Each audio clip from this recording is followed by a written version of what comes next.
నమస్తే, welcome to AKN news. 30 పడకల ఆసుపత్రి ఉన్నా గానీ నిరుపేద ప్రజలకు ఎలాంటి సౌకర్యాలు అందించడం లేదని బీఆర్ఎస్ నాయకులు దాసరి ఉష అన్నారు. పెద్దపల్లి జిల్లా సుల్తానాబాద్ మున్సిపల్లో ఉన్న 30 పడకల ఆసుపత్రిని బీఆర్ఎస్ నాయకులు దాసరి ఉష ఈరోజు సందర్శించారు.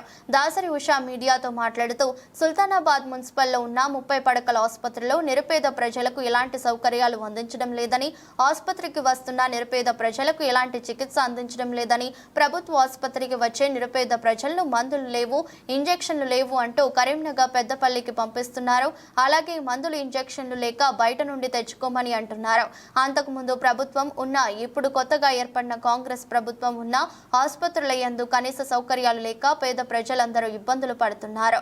ఇకనైనా రాష్ట్ర ప్రభుత్వం ఆసుపత్రుల యందు మెరుగైన వైద్యం అందించి నిరుపేద ప్రజలను అన్ని విధాలుగా ఆదుకోవాలని, అందుకోసమే ఈరోజు సుల్తానాబాద్ మున్సిపల్లో ఉన్న 30 పడకల ఆసుపత్రిని సందర్శించి డాక్టర్లతో మాట్లాడమని నాయకులు దాసరి ఉష అన్నారు. ఈ కార్యక్రమంలో సుల్తానాబాద్ మున్సిపల్ కు చెందిన బీఆర్ఎస్ నాయకులు వాహిద్, మల్లికార్జున్, మాజీ ఎంపీటీసీ సంపత్, టీఆర్ఎస్ నాయకులు, మాజీ ప్రజాప్రతినిధులు పాల్గొన్నారు.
ఈ వానాకాలంలో ప్రతి ఒక్క వ్యక్తికి కావాల్సింది ఏంటంటే, ముందుకు కావాల్సింది వైద్యం. మరి ఆ వైద్యం అందాలి అని అంటే మనకున్న మెడికల్ హాస్పిటల్స్ అన్నీ కూడా, గవర్నమెంట్ హాస్పిటల్స్ అన్నీ కూడా ఎంతో చక్కగా పని చేయాలి.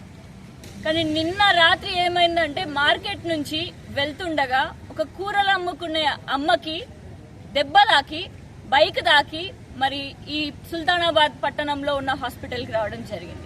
ఇది 30 పడకల హాస్పిటల్ గాని ఓ 2 ఇంజక్షన్లు మాత్రం ఆ అవ్వకి వేయలేకపోయింది.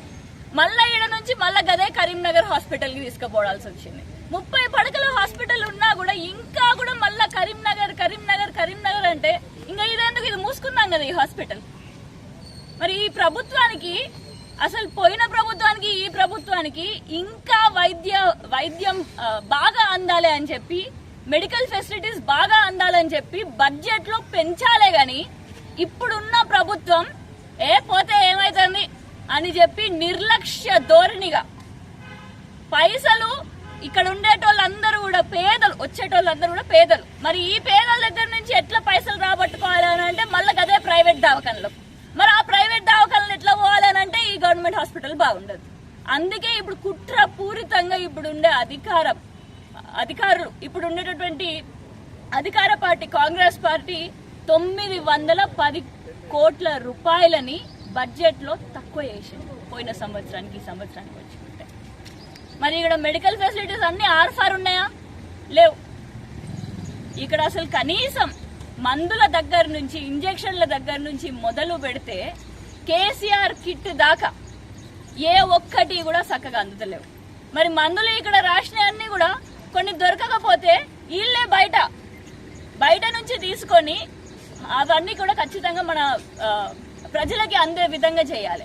కానీ ప్రజలే ఆ చిట్టీలో రాసినటువంటి మందులు లేకపోతే బయటకు పోయి వాళ్ళ సొంత డబ్బులు 200, 300 బయట కూలీకి పోయే డబ్బులు నేడు వాళ్ళకి మందుల కోసం బయట ఫార్మసీకి పోయి కొనాల్సి వచ్చే రోజులు వచ్చినాయి. అదే విధంగా గర్భిణీ స్త్రీలని ఇందాక కలిసిన అమ్మ మరేముంది, ఎట్లున్నది ఆరోగ్యం, మరి అన్ని కిట్టులు అన్ని వసతులు వస్తున్నాయా, మరి ఈ మధ్య రక్తం తగ్గిపోతుంది కదా మన మహిళలకి, మరి రక్తం పెరగడానికి ఏం చేస్తాలు అని అంటే కేసీఆర్ గారి కిట్ ఏమైంది అని అంటే ఏ కిట్టు లేదు. మరి కేసీఆర్ గారి పేరున్నదని చెప్పేసి కిట్ ఇవ్వడమే మానేసిళ్ళు ఇప్పుడున్న ప్రభుత్వం. మరి కేసీఆర్ గారి పేరు నచ్చకపోతే మరి ఆయన పేరు తీసేసి మీ పేరే పెట్టుకొని కిట్ ఇవ్వచ్చు కదా.